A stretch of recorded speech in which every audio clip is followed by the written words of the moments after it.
Bonsoir à tous. Alors, je remercie Daniel parce qu'il vient de me donner un très très bon argument pour me revendiquer réunionnais. Je ne suis pas né physiquement à l'île de la Réunion, c'est vrai, mais au pays des oreilles, mais je suis né de nouveau à l'île de la Réunion.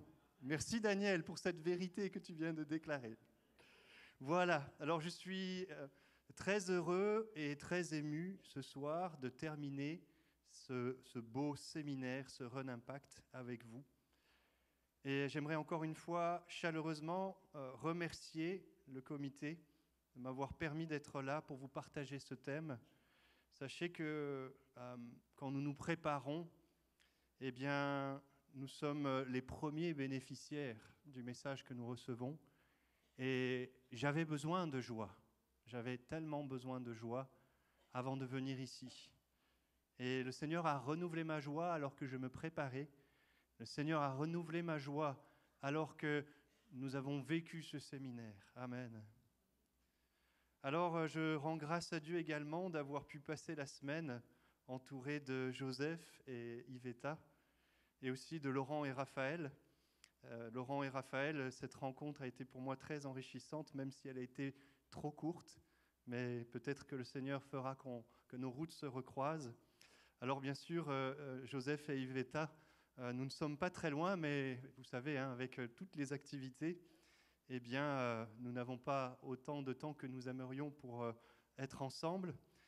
Je ne sais pas si Joseph s'en souvient, mais quand nous sommes arrivés en Belgique avec Ingrid, mon épouse, Franck, et Claudine, ma belle-mère, nous n'avions pas de voiture. Et je fais exprès de prendre les titres. Le président et docteur Joseph Dimitrov a abandonné ses casquettes pour prendre une autre casquette, celle de chauffeur de taxi, pour venir nous chercher, pour nous amener à l'école de Franck, là où leur fille Benita se rendait également. Joseph, je ne sais pas si tu imaginais qu'il allait passer tout cela après, mais malgré son programme chargé, eh bien, notre frère faisait ce détour pour passer nous prendre. Et c'est le premier serviteur de Dieu que j'ai côtoyé en Belgique. Et ça m'a permis d'y voir l'attitude de notre Seigneur Jésus-Christ, qui lui aussi n'hésitait pas à enlever ses casquettes de Messie et de roi. Ça veut pas dire qu'il n'était plus le Messie et le roi pendant ce moment-là. Quand Joseph venait nous chercher, il était toujours docteur et président. Mais vous savez que Jésus, eh bien, il a enlevé ses casquettes de Messie, de roi des rois, d'être le rabbi, le maître, celui dont les disciples normalement prennent soin, et il s'est fait serviteur. Amen. Il s'est fait serviteur. Il a lavé les pieds de ses disciples. Ce sont là les serviteurs de Dieu utiles à son œuvre. Je voulais juste dire un mot par rapport au service. Ce sont là les serviteurs de Dieu utiles à son œuvre, pas ceux qui veulent se servir du ministère pour leur propre compte, mais ceux qui veulent se faire serviteurs de Dieu et serviteurs de leur prochain. Amen. Méfiez-vous de ceux qui se revendiquent pasteurs ou prophètes ou évangélistes ou apôtres, mais quand on les regarde vivre, on voit très bien qu'ils se servent de l'œuvre de Dieu pour leur propre intérêt personnel. Ils exploitent financièrement les gens alors qu'ils vivent dans des palaces. Ils asservissent par la culpabilité les volontaires pour qu'ils soient dévoués à leur service, faisant croire à ces braves disciples qu'ils servent le Seigneur et son royaume, alors qu'en fait, ils sont simplement en train de te servir d'eux pour leurs intérêts personnels. Mes amis, méfiez-vous de ces gens-là, j'ai même envie de dire, fuyez-les tout simplement. Et je sais que vous voyez de quel genre de personnes je veux parler. Alors, je voudrais relire le verset qui m'a servi tout au long de ce séminaire, Romains chapitre 15, verset 13. Il ne s'affichera pas, je n'ai nouveau pas eu le temps de faire un PowerPoint, mais vous pouvez prendre votre Bible ou... Ah ben voilà, c'est trop fort. Vous êtes trop fort là-haut. Et j'aimerais vous remercier chaleureusement pour votre aide tout au long de ce séminaire. On ne les voit pas, ils sont... Vous pouvez vous mettre debout ?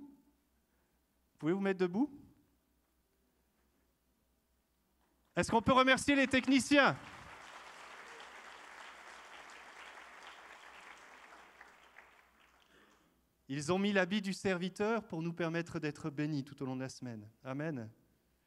Alors Romains 15, verset 13, que le Dieu de l'espérance, avec moi, que le Dieu de l'espérance vous remplisse de toute espérance, vous remplisse de toute joie et de toute paix dans la foi pour que vous abondiez en espérance par la puissance du Saint-Esprit. Amen. Le Dieu de l'espérance veut que nous abondions en espérance. Amen. Et Dieu accomplit cette bénédiction en nous, remplissant de toute joie et de toute paix. Vous avez vu, hein? C'est la joie et la paix. Le but, c'est que nous abondions en espérance. Au verset 4 de Romains chapitre 15, l'apôtre Paul avait également mentionné que c'est le but de tout ce qui a été écrit d'avance. C'est le but des Écritures qui sont une source intarissable de persévérance et de réconfort, de nous communiquer l'espérance. La joie, la paix nous donnent de l'espérance. La parole, les Écritures nous donnent de l'espérance. C'est pour cela que l'on comprend que quand notre joie diminue, l'espérance peut aussi diminuer. Et quand la paix diminue, eh bien l'espérance peut diminuer. Parce que la joie et la paix, elles ont pour but que nous abondions en espérance. Cette notion d'espérance est essentielle pour pouvoir conserver aussi une joie et une paix complète au fil des circonstances. Vous avez vu le mot « toute » qu'il y avait devant toute paix et toute joie? Vous l'aviez vu?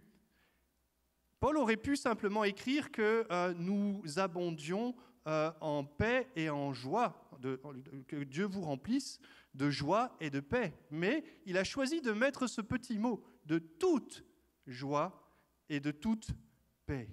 Et une autre traduction le traduit comme ça pour que notre joie soit complète, pour que notre paix et notre joie soient complètes, dans cette idée que la paix et la joie peuvent être complètes au fil des circonstances. Amen.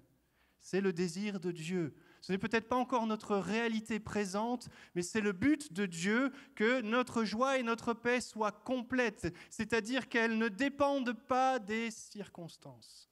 Amen. Alors, si Jésus a tout accompli à la croix pour nous, la mise en œuvre de son salut dans nos vies, son salut aussi pour la création tout entière, on va le voir, eh bien, c'est en cours de réalisation. Je répète, si Jésus a tout accompli à la croix pour nous, vous êtes d'accord avec ça? Il a tout accompli. Jésus a tout accompli à la croix pour nous, mais la mise en œuvre de ce salut dans nos vies, eh bien, et pour la création aussi, c'est la même chose, c'est en cours de réalisation. La mise en œuvre, je parle, hein, c'est acquis, nous sommes sauvés.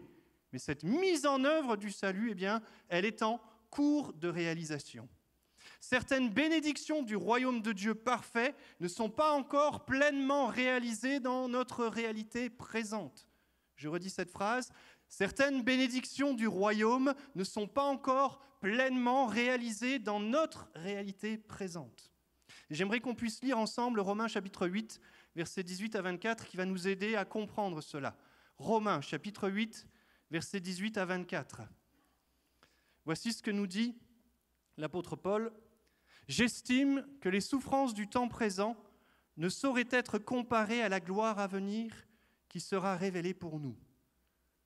Aussi la création attend-elle avec un ardent désir la révélation des fils de Dieu.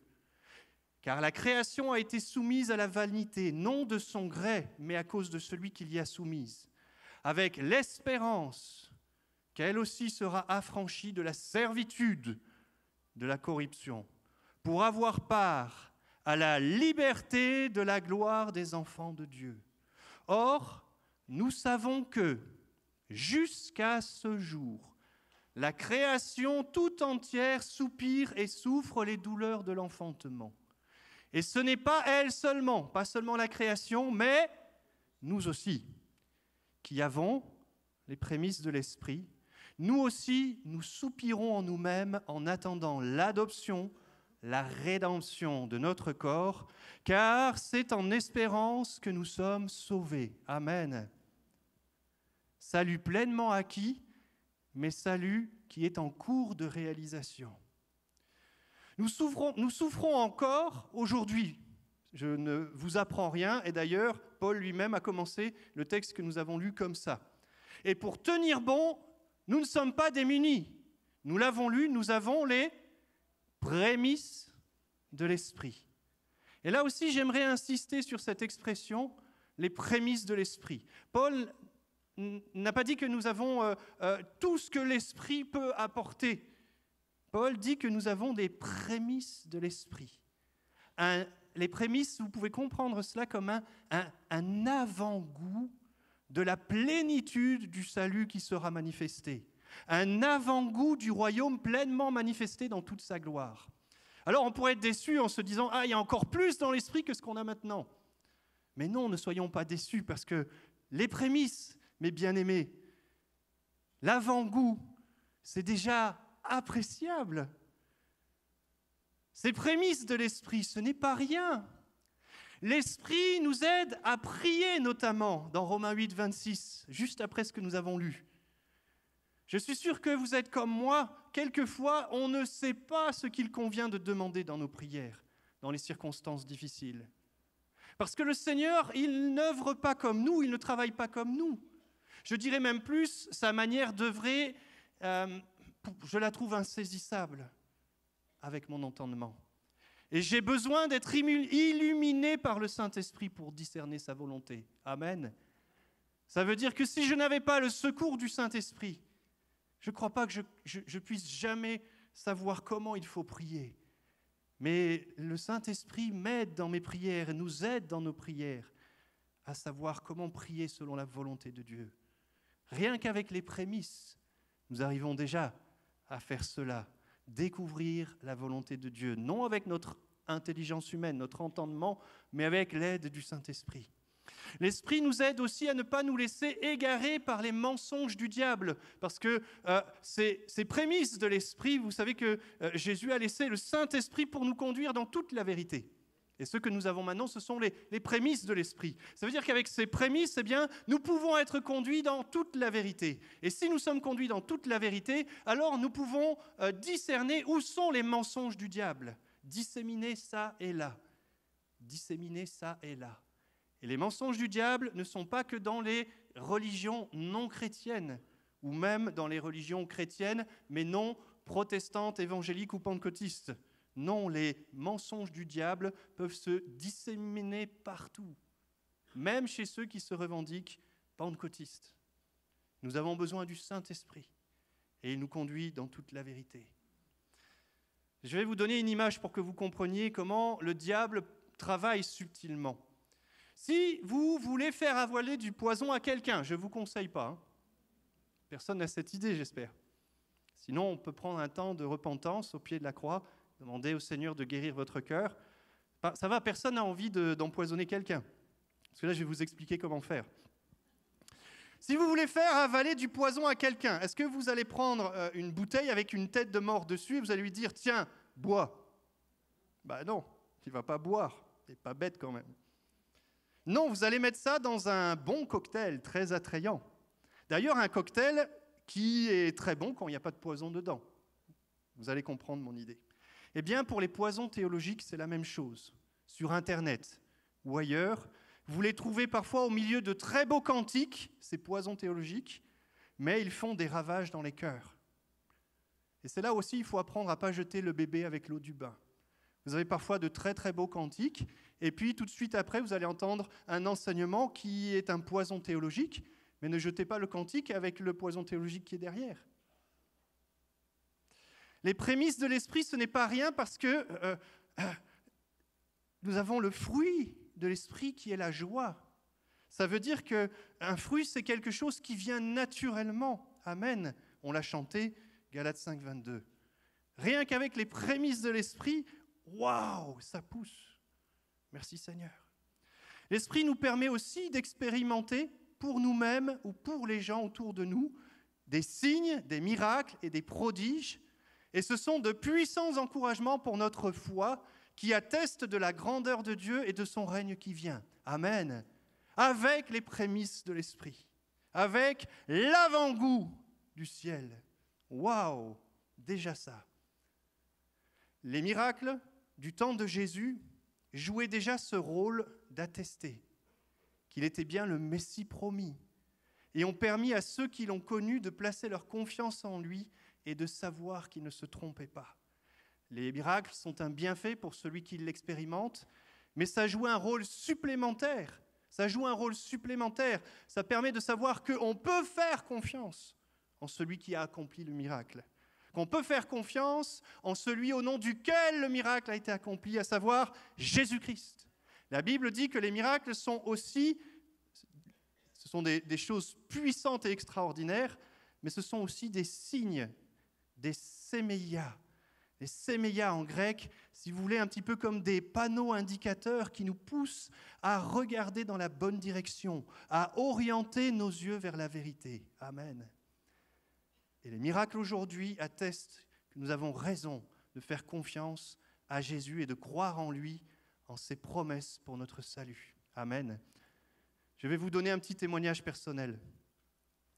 Alors que je commençais tout juste à croire en Dieu, je vous ai donné mon témoignage dans les soirées précédentes, j'étais athée avant, j'étais partagé entre toutes les religions sont bonnes et le seul chemin que Jésus a affirmé. Jésus n'a pas dit « tous les chemins sont bons, tous les chemins mènent au ciel », pas à Rome. Non, Jésus a dit « je suis le chemin, la vérité et la vie ». Et puis, si quelqu'un n'avait pas encore compris, il dit même « nul ne vient au Père que par lui ». Vous savez, la génération d'Européens qu'on est, la mienne, et peut-être même plusieurs qui m'ont précédé, mais en tout cas celle d'aujourd'hui, elle n'aime pas trop quand on n'a pas le choix, on en a parlé. Elle n'aime pas trop quand on n'a pas le choix. Il y a beaucoup de gens, à partir du moment où on n'a pas le choix, ils ne prennent pas celui-là. Vous avez des gens qui ne veulent pas suivre Jésus parce que Jésus est exclusif. D'ailleurs, j'étais dans une librairie il n'y a pas longtemps où je vais régulièrement, et au fil des mois, eh bien, le rayon christianisme diminue et le rayon toutes les religions n'arrêtent pas de grossir dans cette librairie. Le rayon de zambrocal théologique, zambrocal religieux. Ça, c'est le carry que notre génération, malheureusement, aime bien manger. Le zambrocal religieux. Ils mettent tout ensemble et puis ça va nous faire du bien. Eh bien, dans le royaume de Dieu, ça ne marche pas comme ça. Pas de zambrocal religieux. Jésus est le chemin, la vérité, la vie. Nul ne vient au Père que par lui. Mais moi, j'étais dans ce zambrocal religieux au départ. Tout simplement parce que, ben oui, moi aussi, j'aime bien avoir le choix. Pourquoi est-ce que je me suis restreint à ne suivre que Jésus et à ne faire confiance que dans la Bible et pas dans les écrits des autres religions? Eh bien, ce n'est pas à cause des discours persuasifs de la sagesse, mais c'est à cause d'une démonstration d'esprit et de puissance. Et ça, c'était que les prémices de l'esprit. Amen. Je vais vous expliquer ce qui s'est passé. Alors que j'étais encore partagé dans mon cœur, bien que quand même plus convaincu, je commençais à glisser vers Jésus, le seul chemin. Eh bien, il y a eu un signe, un séméion, qui est venu affermir ma conviction. Je me demandais qu'est-ce que c'était le baptême. J'avais effectivement été baptisé bébé, comme c'est culturellement l'habitude en Europe. Et le catholicisme n'était pas encore une voie à exclure dans ma tête, pour moi, à ce moment-là. Après tout, c'est le christianisme, ça parle de Jésus. Donc pour moi, les catholiques avaient en partie raison, les protestants avaient en partie raison, et je me demandais, et pour le baptême alors, qu'est-ce qu'on fait? Parce que j'avais un ami qui partage notre foi, qui me disait, non, tu dois prendre ton baptême. Alors, je ne comprenais pas, et j'ai prié. J'ai demandé à Dieu de me montrer qu'est-ce que je devais faire et quelle était la vérité sur le baptême. Et j'avais à peine fini de prier qu'un numéro est venu dans ma tête. 456, un numéro à 3 chiffres. Alors, je n'ai pas tout de suite compris et puis je me suis dit, tiens, c'est peut-être une page de la Bible. Waouh! Mais mon esprit cartésien me disait « Eh oh là, t'es en train de partir en cacahuète, hein, comme on dit en Belgique. La tête, elle tourne plus rond, là. Hein. Tu entends des voix, tu vois des chiffres. Tu crois vraiment que si tu prends une Bible, tu vas trouver un passage sur le baptême. Et il y avait une lutte en moi. Je ne suis pas allé prendre la Bible tout de suite. Il y avait un combat. Il y avait un combat, mais à un moment donné, je me suis dit, personne ne me voit. Personne ne saura cette histoire. Si je prends la Bible et que ça ne marche pas, voilà, les dégâts seront limités. Alors, vous voyez, j'étais incrédule. Je doutais. J'ai pris la Bible que j'avais. Et je tourne les pages. J'arrive à la page 456. Et là, rien sur le baptême. Mais j'avais encore à la maison un Nouveau Testament. Et là, le vieil homme cartésien, il était bien actif. Là, il dit quoi ? Tu vas quand même pas aller chercher le Nouveau Testament pour vérifier. Ça t'a pas suffi cette première expérience ? Tu vois bien que tu entends des voix, c'est inutile. Arrête de devenir là un illuminé. Eh bien, figurez-vous que j'ai quand même voulu aller jusqu'au bout et aller regarder. Et vous savez pourquoi ? Parce qu'avec le peu de connaissances des Écritures que j'avais lu quand même quelque part qu'il ne fallait pas douter de ce que Dieu disait. Et il fallait aller jusqu'au bout. Eh bien, puisque j'avais un Nouveau Testament à la maison, j'ai pris ce Nouveau Testament. Et j'ai tourné là aussi les pages en tremblant. Et je suis arrivé à la page 456. Et en parcourant le texte, je suis tombé à genoux parce que je suis tombé sur 1 Pierre. Prenez la Bible. 1 Pierre, chapitre 3, et en particulier le verset 21. Regardez ce que Pierre dit ici. Cette eau était une figure du baptême, qui n'est pas la purification des souillures du corps, mais quoi ? L'engagement d'une bonne conscience envers Dieu. Amen. Vous savez combien il y a de versets dans le Nouveau Testament qui expliquent aussi clairement que le baptême catholique n'est pas un engagement de bonne conscience ? J'avais la réponse exacte à ma question. Il ne pouvait pas y avoir de meilleur verset. J'avais besoin d'entendre que le baptême, c'est un engagement de bonne conscience. Quand j'étais bébé, est-ce que je pouvais prendre un engagement de bonne conscience ? Non. Amen. Alors, mes amis, à chaque fois que je lis ce passage, à chaque fois que je fais la préparation des baptêmes dans mon église locale, eh bien, je repense à ce jour où il y a eu ce signe, où il y a eu ce miracle. Et ça me rappelle pourquoi j'ai choisi de suivre Jésus. Amen. Amen. Avec les prémices de l'Esprit. Il est important de bien comprendre le sens de prémices de l'Esprit. La Second 21 a traduit comme ceci, je vous l'ai dit tout à l'heure, mais nous aussi qui avons pourtant dans l'Esprit un avant-goût de cet avenir. Vous avez la Second 21 là-haut dans l'ordinateur ? Écoutez bien, la Second 21, mais nous aussi qui avons pourtant dans l'Esprit un avant-goût de cet avenir. Amen.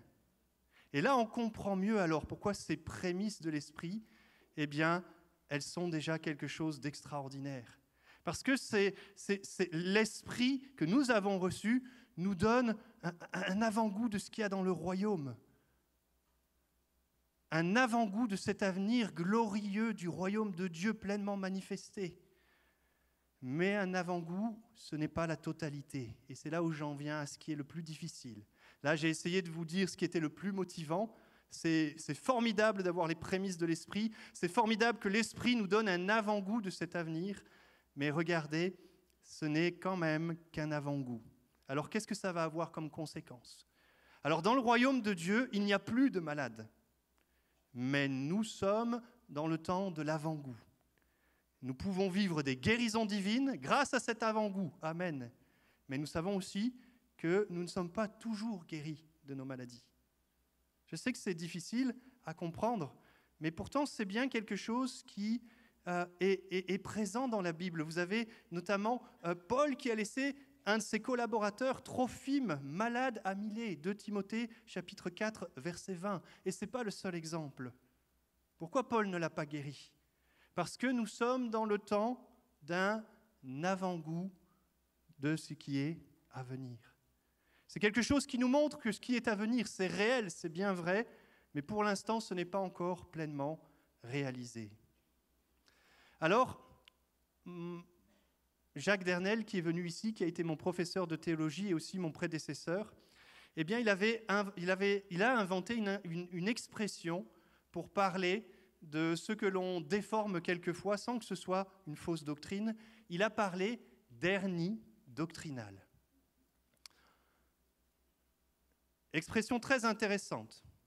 En effet, la guérison divine, on est tous d'accord, ce n'est pas une fausse doctrine, pas vrai ?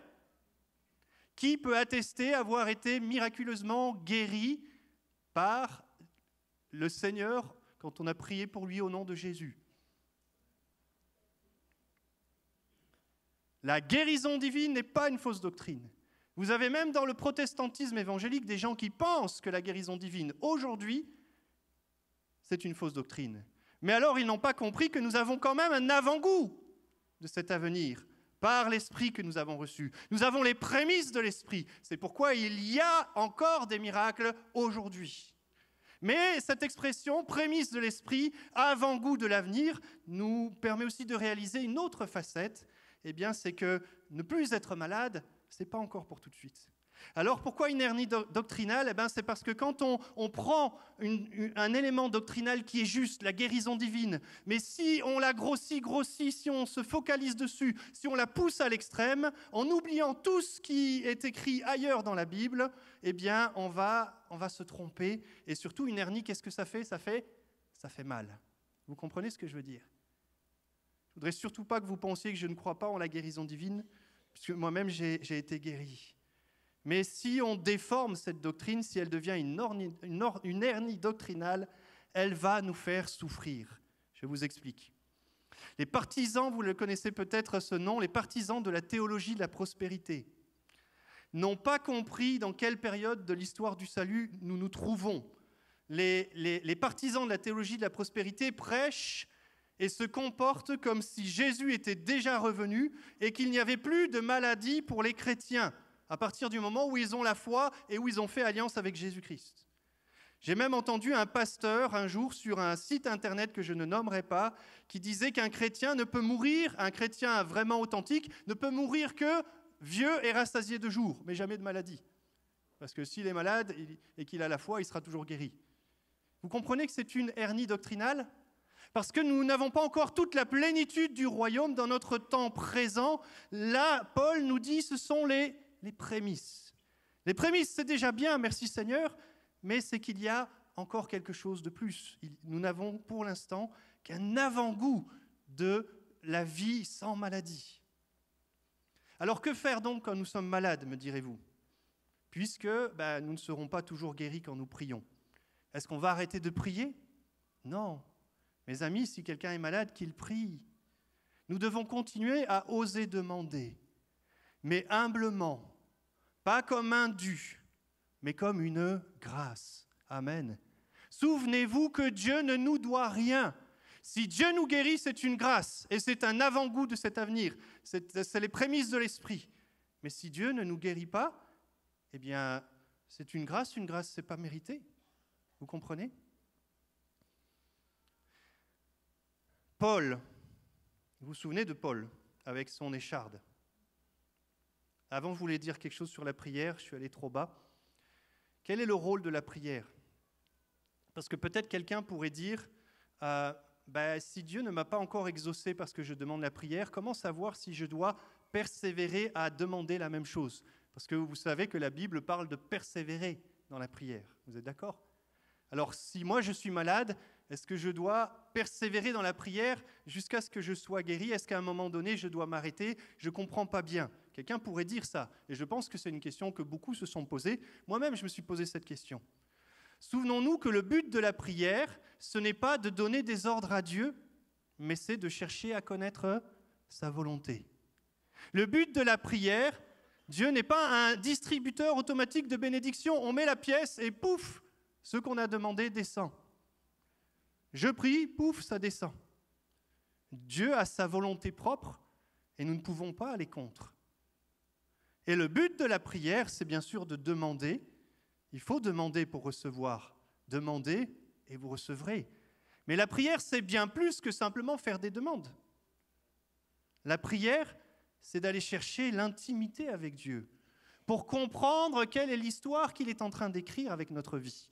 Et Paul vivait cette intimité dans son affaire d'écharde. Vous savez que Paul avait quelque chose, une maladie, mais on ne sait pas quoi, quelque chose qui le plongeait dans une forme de faiblesse physique, appelée écharde. Et Paul, il nous est dit que 3 fois, il a prié le Seigneur pour que l'écharde s'éloigne de lui. Et vous voyez, la prière n'était pas un monologue chez Paul. Il a continué, il dit « Et il m'a dit ». Écoutez bien, « Et il m'a dit ». Alors que Paul demande la guérison, Dieu lui parle. Ce n'était pas un monologue. Et vous connaissez bien ce que Dieu lui a dit. Nous le connaissons par cœur. « Ma grâce te suffit. Car ma puissance s'accomplit dans quelle situation ? Dans la faiblesse. » C'est un peu dur. Paul devait rester physiquement dans la faiblesse car il a eu accès à une révélation si excellente, à un ministère si glorieux que quelque chose devait garder la chair de s'enorgueillir. Donc finalement, quand on y réfléchit, c'est par amour. C'est par amour pour Paul que Dieu ne l'a pas guéri. C'est dur à comprendre ça. C'est par amour pour Paul que Dieu ne l'a pas guéri, car Dieu préférait un Paul faible, mais humble, qu'un Paul fort, mais orgueilleux, parce que l'orgueil précède la chute. Amen. Je répète, Dieu a préféré un Paul faible, mais conservé dans l'humilité, plutôt qu'un Paul fort, mais orgueilleux, parce que l'orgueil précède la chute. Et ici, ce n'est pas ma lecture, c'est Paul lui-même qui a expliqué ça dans le passage. Et la faiblesse n'est pas un obstacle pour servir le Seigneur. Au contraire, nous avons lu que c'est là où c'est même le lieu où la puissance s'accomplit. Ma grâce te suffit car ma puissance, elle s'accomplit dans la faiblesse. Le verbe ici en grec nous parle d'élever à la perfection, d'atteindre l'objectif. La puissance atteint son objectif. Elle élève à la perfection. Dans quelle situation ? Dans la faiblesse. C'est difficile, hein ? Mais ça peut nous aider à mieux vivre ce que nous traversons. Et cela a certainement aidé Paul à mieux comprendre pourquoi lui qui a guéri tant et tant de malades, au nom de Jésus bien sûr. Ce n'est pas lui c'est pas sa puissance qui l'a guéri, mais c'est la puissance du nom de Jésus. Lui qui a pu guérir tant et tant de malades s'est retrouvé avec une faiblesse, une écharde qui restait dans son corps.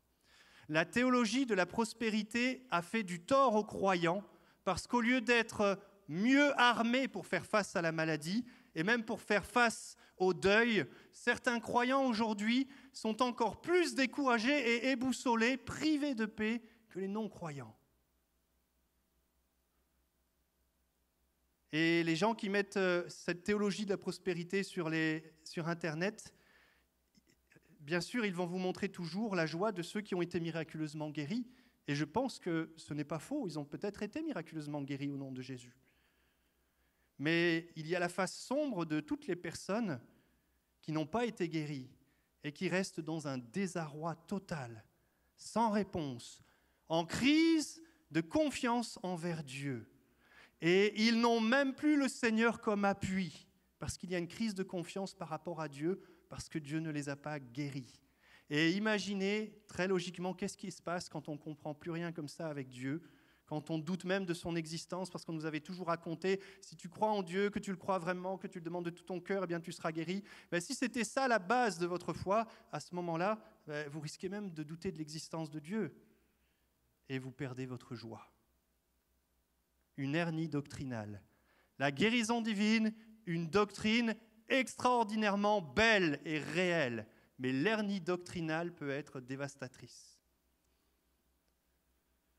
Alors que nous avons vu toute la semaine que la joie du Seigneur qui est liée à la paix, le shalom, Dieu veut qu'elle nous bénisse en toutes circonstances, même dans la maladie. Et en plus, quand les non-croyants voient des croyants déboussolés, cela les conforte dans l'idée que nous, les croyants, nous sommes des naïfs qui croient en des fables. Les non-croyants doivent voir aussi la paix que nous avons dans l'épreuve. C'est pour ça que cette doctrine de la prospérité, cette hernie doctrinale, eh bien, elle fait des dégâts. Souvenons-nous donc que le Saint-Esprit, il ne nous a pas été donné uniquement que pour les signes, les miracles et les prodiges. Ça a été donné pour ça. Mais ça nous a aussi été donné pour tenir bon dans la souffrance. Amen. Et cette souffrance, c'est la souffrance qui est liée à la création tout entière qui soupire et souffre les douleurs de l'enfantement. Et ce n'est pas elle seulement qui souffre, dit le texte, mais nous aussi avec elle. Le verset n'est pas fini. Oui, nous souffrons, mais nous avons aussi les prémices de l'Esprit. Amen. Un avant-goût, mais un avant-goût qui est capable de nous donner la paix et la joie dans l'épreuve. Amen. Amen. Alors j'aimerais vous parler ce soir aussi d'une autre hernie doctrinale. C'est aussi une voleuse de joie. C'est aussi une asphyxieuse de joie, comme disait notre frère. Je vous ai parlé cette semaine de la justice du royaume que nous avons reçue en Jésus-Christ. C'est-à-dire que maintenant, nous sommes déclarés justes. Dieu nous voit justes. Nous avons été justifiés. Et cette justice du royaume, cette bénédiction que nous lisons, pas cette bénédiction, pardon, vous vous souvenez, on avait parlé aussi dans Romains chapitre 14 qui nous disait « Mais le royaume de Dieu, ce n'est pas le manger et le boire, mais la justice, la paix et la joie. » Eh bien, cette justice, elle est tellement bouleversante, elle est tellement puissante qu'elle nous rend intolérants au péché, je vous avais dit. Même s'il nous faut du temps avant de nous conformer pleinement à la sainteté dans notre marche de disciples. Le péché maintenant nous dégoûte, mais nous apprenons à vivre en ne péchant plus. C'est un apprentissage. Ce que la justice du royaume a placé fortement en nous, c'est cette intolérance au péché. Alors cette hernie doctrinale, c'est cet attachement tellement fort à la sanctification. Il faut aimer la sanctification. Mais à un moment donné, on est tellement attaché à cette sanctification, le désir de marcher d'une manière sainte, qu'on oublie tous les autres éléments de la Bible. On ne voit plus que cela et on peut devenir découragé. On peut être découragé. Parce que la sanctification, c'est un processus. C'est une marche imparfaite vers la perfection. Je répète, la sanctification, notre marche sur la terre, c'est une marche imparfaite, mais vers la perfection. Je vais vous donner une image pour que vous puissiez comprendre. Je suis sûr que vous avez tous déjà vu une décharge. Et d'ailleurs, parfois, c'est même des décharges sauvages. Vous savez que dans une décharge, quand vous venez avec des déchets, vous jetez tout ce que vous voulez comme déchets, comme détritus, peut-être même des produits toxiques, etc. Vous jetez tout là dans une décharge. Pourquoi ? Parce que c'est le bon endroit pour jeter des déchets. Ça va ? C'est comme ça, une décharge.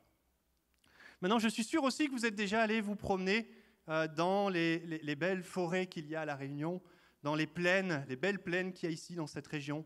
Et puis, quand on est là, qu'on regarde de loin, on voit cette verdure partout. Ça ne ressemble pas du tout à une décharge, on est bien d'accord. La plaine des Cafres, ce n'est pas une décharge.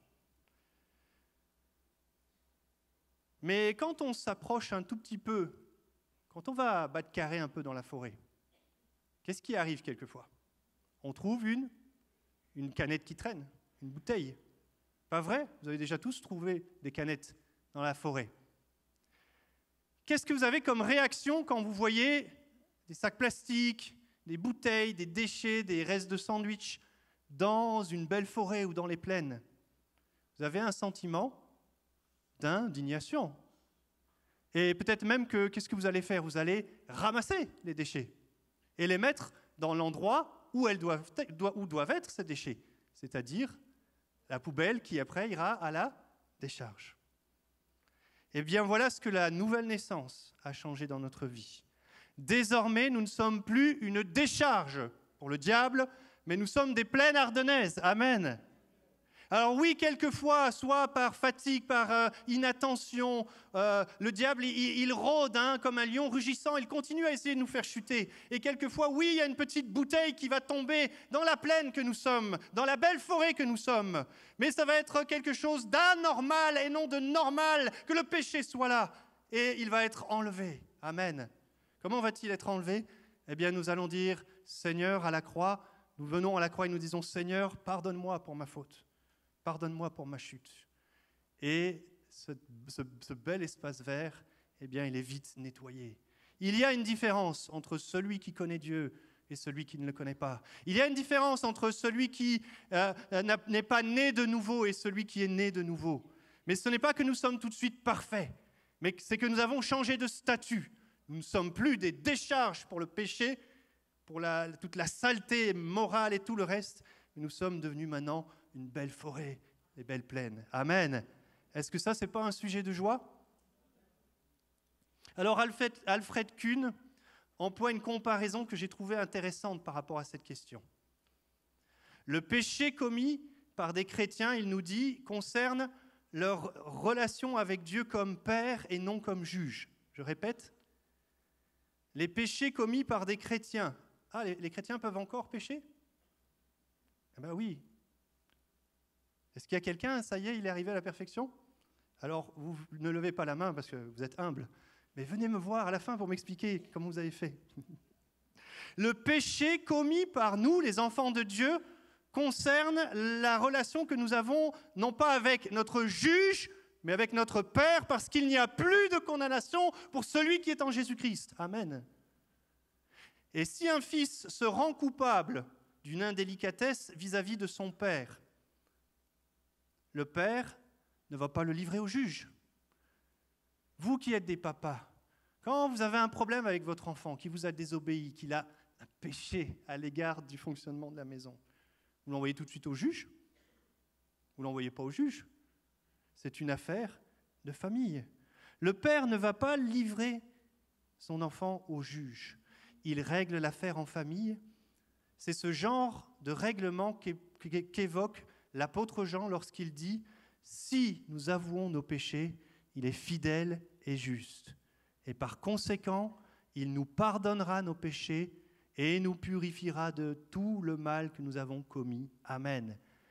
La forêt, la belle forêt, la bouteille qui traîne, c'est ça ce processus. On enlève la bouteille et puis ça y est, c'est fini, nous sommes purifiés. La motivation du chrétien n'est pas la crainte de la punition, nous dit Alfred Kuhn. La motivation du chrétien n'est pas la crainte de la punition, mais le désir de plaire à son Seigneur comme bon serviteur. Nous ne servons pas Dieu pour mériter son amour. Son amour est une grâce qu'il nous fait. Nous servons Dieu en réponse à son amour. Et servir Dieu, c'est servir Dieu de plusieurs manières, mais notamment quand nous cherchons à marcher dans la sainteté. Puisqu'il n'y a plus de condamnation, nous le faisons uniquement par amour. Amen. Pourquoi un petit garçon devrait rectifier le tir? Vous savez, oui, des fois, on a tous été enfants, des fois on rectifie le tir parce qu'on a peur de la... Comment on dit en créole? Hein? Il y a un mot pour ça? La quoi? La claque? Ah c'est pareil alors. C'est vrai qu'un enfant peut corriger son attitude à l'égard de son père parce qu'il a peur des claques, ou peut-être il a peur parce que le papa lui a dit « je vais te mettre en pension ». Condamnation ultime, tu seras privé de notre maison, tu vas aller en enfer de la pension. Je fais exprès de prendre ces termes-là. Mais nous qui sommes maintenant des pères, est-ce que nous ne préférerons pas qu'un de nos enfants change son attitude, non pas par peur de la sanction, mais par amour pour nous, parce qu'il a vu qu'il nous a fait de la peine? Vous comprenez? Vous comprenez? Quand nous péchons, nous attristons le cœur de Dieu. Et c'est ça qui nous fait mal. Vous comprenez? Alors 1 Jean chapitre 4 verset 18 parle de ce que je viens de vous expliquer. Cette histoire de l'enfant qui peut changer son comportement soit par peur de la correction, soit parce qu'il va changer son attitude parce qu'il aime son papa. Et nous, on va choisir quelle attitude on va prendre ce soir. 1 Jean chapitre 4, verset 18 dit « Il n'y a pas de peur dans l'amour. Au contraire, l'amour parfait chasse la peur. Parce que la peur implique une punition. » C'est la même chose que vous avez ici, la même version. La crainte suppose un châtiment. Alors, dans d'autres versions, c'est le mot punition, mais comprenez ici que c'est la correction dont je viens de vous parler avec l'enfant et son père. Celui qui éprouve de la peur, eh bien, il n'est pas parfait dans l'amour. Quant à nous, nous l'aimons parce qu'il nous a aimés le premier. Amen. Et Dieu a tant aimé le monde qu'il a donné son Fils unique, afin que quiconque croit en lui ne périsse pas, mais qu'il ait la vie éternelle. Amen. Amen. Qui sait qui a la vie éternelle? Celui qui est parfait? Non, celui qui croit. Et pourquoi est-ce que ce n'est pas celui qui est parfait qui a la vie éternelle? Eh bien parce que Dieu, dans son amour infini, a donné son Fils. Jésus est mort sur la croix pour que nous ne soyons pas sauvés par nos bonnes actions, par nos bonnes œuvres, mais nous soyons sauvés par grâce, par le moyen de la foi que nous plaçons dans le sacrifice de Jésus, dans la miséricorde de Dieu. Amen. L'amour. Quant à nous, nous l'aimons parce qu'il nous a aimés le premier en donnant Jésus. Et en Jésus, nous avons eu le pardon parfait de nos fautes. Amen. Il n'y a plus de condamnation pour ceux qui sont en Jésus-Christ. Amen. C'est intéressant parce que je regardais ça tout à l'heure dans la voiture au niveau du grec et j'ai posé la question pour être certain au docteur Joseph Dimitrov. Et Jésus, lui, il n'est pas mort pour la correction. Dans Jean 1, 4, 18, c'est la correction. La condamnation de Romains 8, c'est plus fort que la correction. La condamnation, c'est le point final. La condamnation, c'est quand il n'y a plus aucune issue. La correction, on corrige, et puis on espère que ça va se rectifier. Il peut y avoir encore une autre correction qui vient après. La condamnation, c'est quand il n'y a plus rien après. C'est la mise à mort, c'est terminé. Eh bien, vous voyez ici, si pour la correction, dans ce texte, la peur doit disparaître, à combien plus forte raison pour la condamnation qui est plus grande, eh bien notre peur devrait aussi disparaître. Amen. Jésus a pris, pas seulement les corrections, mais la condamnation. Amen. Donc est-ce que nous devons encore vivre dans la crainte du jugement? Non. Alors pourquoi est-ce que ça va nous aider dans notre joie? Eh bien parce qu'il y a, à cause de cette hernie doctrinale qu'on a appelée aussi parfois perfectionnisme chrétien, eh bien il y a la perte de la joie parce que oui, on n'est jamais à la hauteur, parfaitement. Et à un moment donné, à force de tomber, on se relève, demander pardon au Seigneur, on peut perdre sa joie.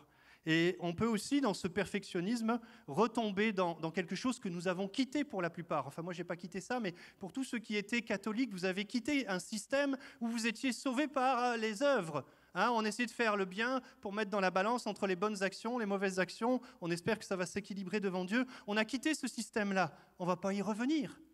Amen. On va rester dans la grâce. Amen. La volonté de Dieu, c'est que notre amour devienne parfait, que l'amour parfait soit manifesté dans notre relation avec lui. C'est le désir, c'est peut-être pas encore ce que nous vivons maintenant, mais le désir de Dieu, c'est que nous soyons débarrassés de cette peur, de cette crainte par rapport au jugement, parce qu'il n'y a plus de condamnation pour ceux qui sont en Jésus-Christ. Ainsi, nous marchons dans la joie, parce que tout ce que nous le faisons par amour. Nous sommes le petit enfant qui corrige son attitude, non pas parce qu'il a peur de la correction de son père, mais parce qu'il a attristé le cœur de son père. Amen. Alors si tu es dans ce cas, si tu n'éprouves pas la joie en étant enfant de Dieu, si tu te sens encore condamné pour tes fautes, non, Dieu n'applaudit pas quand nous péchons, ce n'est pas ce que je suis en train de dire, mais si toi tu vis en permanence dans la culpabilité, alors que Jésus est mort justement sur la croix pour nous en affranchir, Je voudrais que tu puisses réaliser cela ce soir. Christ, à la croix, a tout accompli pour toi et moi. Amen. Continue à faire tes efforts pour plaire à Dieu, mais rentre dans l'amour parfait. Amen. Fais-le par amour, et tu seras là dans la joie de ton Maître. Amen. J'aimerais qu'on puisse prier pour ces deux choses difficiles. Le fait que, quand nous prions pour les malades, ou quand nous sommes malades et que nous prions, nous ne sommes pas toujours guéris. C'est le premier point. Parce que nous sommes dans l'avant-goût de ce qui est à venir. Nous sommes dans les prémices de l'esprit. Je voudrais prier par rapport à ce point-là, et après je voudrais prier par rapport à cette culpabilité qui parfois est le fardeau de certains croyants. Et ça les rend des chrétiens qui n'arrivent pas à avoir la joie du salut dans leur cœur. Je voudrais qu'on prenne le temps par rapport à ça pour avoir un temps de guérison. Seigneur, merci pour la croix. Merci parce que tu as tant aimé le monde que tu as donné ton Fils, afin que quiconque croit en lui ne périsse pas, mais qu'il ait la vie éternelle. Nous avons cru en toi. Nous avons cru en toi et nous sommes entrés pleinement dans ce pardon des péchés. Nos péchés sont pardonnés. La dette, elle a été effacée.